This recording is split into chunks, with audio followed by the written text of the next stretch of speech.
Hello there boys and girls, luckySkillFaker here and welcome back to another CSGO video. Today with some more helpful tips for you guys in order to improve your gameplay.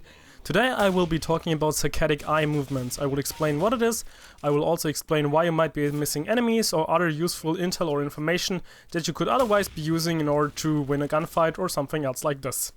So first of all, let's start out with saccadic eye movements. Let's imagine now you have a point A and a point B in your room. Just like, I don't know, for example, put your hands away from you, one to the left side and one to the right side. But so that it's still within your vision. Then look to your right, to your one hand, and then to your left at the other hand. The thing is now that when you're looking, or better said switching the image from A to B, everything that you'll see in between will be kind of deleted by your brain and will be overwritten with the last static picture, in our example picture A, that you saw, which means you will be actually missing all this information. Of course, there are a couple of things now. For example, there's a good Vsauce video that I will link in the description down below that you can watch. It will actually show you the stopped clock illusion, which is making use of this or set effect, which again is called the saccadic eye movements. And yeah, so why or how does this affect you in CSGO? The thing is now, checking the minimap is super important. You want to know like where you are, especially for example if you're trapped in the smoke, you want to know where your friendlies are, you want to know where the enemies are in case they were spotted. So it's very important to just like have your focus on the screen, but also switch between the focus on the screen to the minimap, maybe check the kill feed, see how much bullets you have left. So as you can see, you're really switching between lots of the actual areas, not just the crosshair, but all the other like sides and areas of your screen. This of course means that every time you're doing that, set effect will be there, because every time you're looking from your crosshair to your minimap, you will be actually missing the things that are in between, so the other pictures, because they will be overwritten with the last thing that you saw as a static picture. So now, how can we actually do something against it? First of all, the thing that you could do is increase the HUD size, and I mean like really big.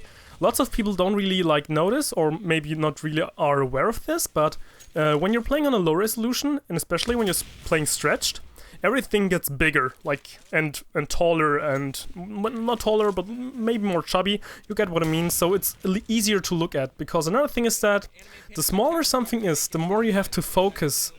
And the smaller, or better said, the more you focus, the smaller your focus area will get. So example, if your minimap is really small, or your health HUD is really small, and your crosshair is also really small, you always gotta focus. And as soon as you're really like focusing on something, all the things, or better said the focus area, I'll also put an overlay on screen, will get smaller, which again means you will be missing more info. So first step that you can do against it, or about it, is make your HUD bigger, especially make the minimap bigger, so that you don't have to like stress your eyes and just clinch over there every time you want to just get some intel.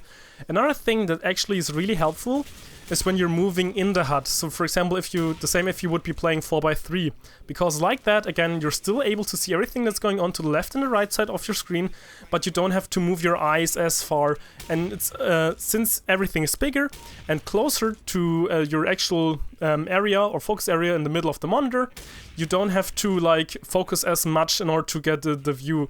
Many times you'll actually just be able to tell by just like having a quick glance, and this will probably be enough for you to actually judge if you have to keep looking at it or if you don't. Of course, another problem is when you're making your HUD really big, it might actually be covering up enemies that you would have been able to see. So it's always kind of a trade and a personal preference of what you actually want to do. But if you really want to take advantage of that, I would say make it a little bigger and put a little bit more in towards the center of your screen, similar to what it would look like if you would be playing 4x3. And those were my tips in order to help you guys get more intel and maybe see more enemies, and just stay a little bit more alert in general in CSGO. But yeah, I think it's pretty much all for now. I hope you enjoyed this video, and luckySkillFaker out.